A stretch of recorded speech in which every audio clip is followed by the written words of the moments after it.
Ang metallic pour ay tradisyonal na paraan para makita ang basag ng isang salamin. Halimbawa dito sir, yung sa mga sasakyan, yung mga may basag po na maliliit tapos nakikita po siya. Tapos may naiiwan pong maliliit na salamin. Ang screen po ay yung mga nakalagay sa pinto, bintana. Halimbawa sa bintana, yung may pumasok na pusa, tapos mag-a-alarm po siya. Tapos yung sa pinto naman po, yung pag may pumasok na aso, may nagbukas po, yun po, nag-a-alarm po siya. Yung mag-a-alarm po doon, yung nakadikit po sa may malapit sa pader. Glass breakage or tune frequency. Isa siyang sensor na kinakabit direkta sa salamin, bintana o kaya sa mga pinto. Tapos meron siyang electronic circuit. Para siyang chip lang na maliit lang. Tapos dinidikit siya dun mismo sa ng salamin surface. Tapos meron din siyang microphone na nakakarinig dun sa mga uri ng tunog, tulad ng vibration o kaya pag binasag yung salamin nga, mga ganun. Tapos gumagana naman siya pag merong bumasag sa salamin, ayun, kakasabit lang.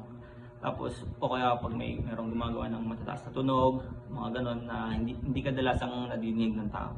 Tapos meron siyang ang sensor niya ay naka-program lang para kilalanin yung mga ganong tunog na hindi siya basta na-activate ng mga ordinaryong ingay lang.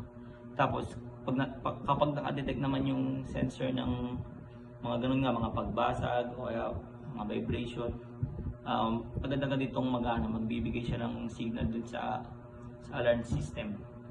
Tapos pag na-detect na yun ng alarm system, mag-a-alarm yun. Tapos magbibigay siya ng warning dun sa may-ari ng bahay na pwedeng posibleng merong pumasok o kaya nag-force entry o kaya merong pasimpleng pagnanakaw. Glass breakage or inertia. Isa pa rin siyang uri ng sensor na kinakabit sa gilid o bintana o kaya sa pinto, sa frame, ganun. Hindi din siya sa mismong salamin nakakabit. Tapos kapag meron siyang malakas na impact o kaya tama sa salamin o kaya doon sa frame, kunwari sinuntok, hinampas o kaya sinipa, tapos nagkaroon siya ng shockwave o kaya ng pagyanig, agad-agad yung madidetect na ng sensor na yun, kasi yung shockwave na yun ay meron doon sa sensor na vibration detector. Tapos kapag na-detect na ng yung sensor, yung mga ganon, mga malakas na pagyanig, agad yung magpapadala ng signal dun sa mismong alarm system. Tapos pag na-detect na ng alarm system yung signal na yon, magbibigay agad yun ng warning o kaya mga babala dun sa may-ari ng bahay na may posibleng pumasok o kaya sumira na o kaya may sumusubok pumasok, mga ganun. Tapos ang pinagkaiba naman ng tune frequency at ng inertia ay yung tune frequency ay nakakarinig lang ng ng tunog dun sa salamin na nabasag. Tapos yung inertia naman o kaya ng shock sensor, nararamdaman niya yung lakas ng tama, shockwave, nangyari sa bintana, pinto nga, ganun. Kahit hindi pa siya nababasag, yung naririnig niya. Halimbawa ng glazing sa pader ng safe. Isang halimbawa ay ang paglalagay ng metallic foil or wire mesh sa likod ng pader na isang safe room or vault. Yung wire manipis lang siya, pero yung pagkakahabi niya parang yung katulad sa mga door, yung mga squealer or yung mga screen sa mga bintana natin. Para hindi mapasunan kapag ganun yung wire na nilalagay nila. Kapag sinubukan nilang butasin ng pader, halimbawa gamit ang drill or pagpupok, puputol or masisira ang wire, doon agad madedetect ng alarm system na may intrusion or pagtatang ang pumasok sa isang safe room.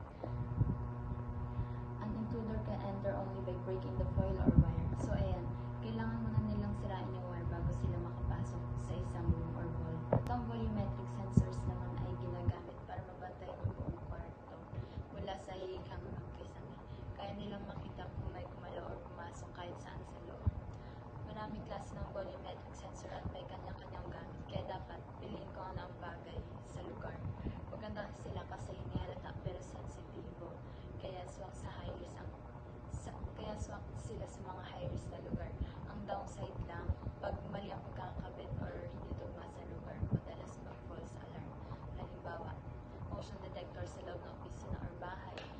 mga motion sensor na ginagamit sa mga alarm system ay halimbawa ng volumetric protection.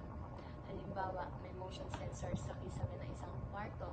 Kapag may taong pumasok at gumalaw sa lugar na yun or sa loob ng kwarto, mariregister agad ito ng sensor kahit wala silang hawakan or sirain.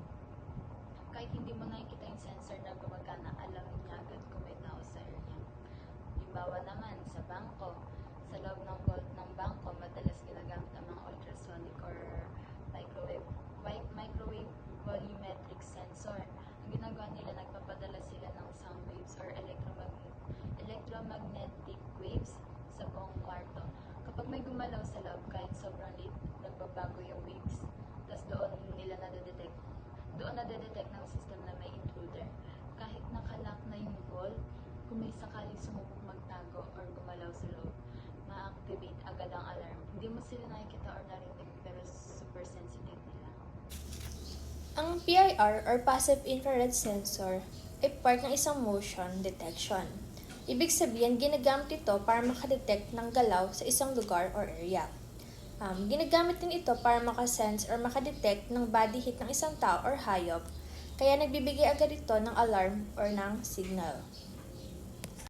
Ang ultrasonic motion detection ay mga uri ng motion sensor na gumagamit ng high frequency sound or mas mataas sa normal na pandinig ng tao.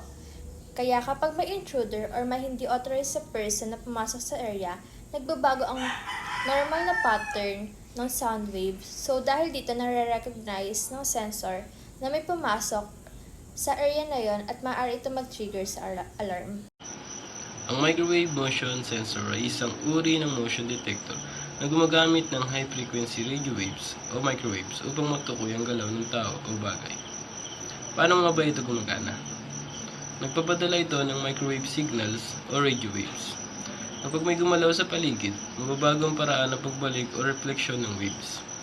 Ang pagbabago sa signal ay nadidetect ng sensor bilang galaw o movement. Ito din ay kayang tumagos sa ilang materyales tulad ng salamin at metal. Nire-reflect ng metal ang waves kaya kahit may pader na metal, pwedeng ma-detect ang galaw sa kabilang bahagi. Dahil dito, maaaring ma-detect ng galaw sa labas ng dapat protektahang lugar na nagiging sanhi ng false alarm kung hindi ito maayos na na-install. Ito ay ginagamit din sa alarm system, automatic doors at ilang security applications. Ang photoelectric device ay isang uri ng sensor na gumagamit ng liwanag upang makadetect ng presensya o paggalaw ng isang bagay o tao sa isang protektadong lugar. Paano nga ba ito gumagana? Nagpapadala ito ng infrared beam o di nakikitang liwanag mula sa isang bahagi papunta sa kabilang parte o bahagi ng espasyo. Kapag may sumingit o humarang sa beam na ito, halimbawa ay isang tao o kaya magnanakaw, napuputol ang circuit at ito ay nagiging sanhi ng pag-alarma. Ginagamitan ito ng diode or isang conductor to generate the laser radiation na naglalabas ng invisible infrared light. Ang liwanag ay pumipitik o nagpapadala ng signal ng mabilis upang maiwasan ang panlilinlang gamit ang kahaliling bagay or substitution.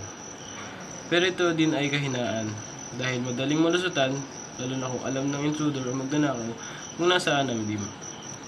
Dahil makitid ang sinag, maaaring iwasan o matuklasan ito at hindi matrigger ang alarma.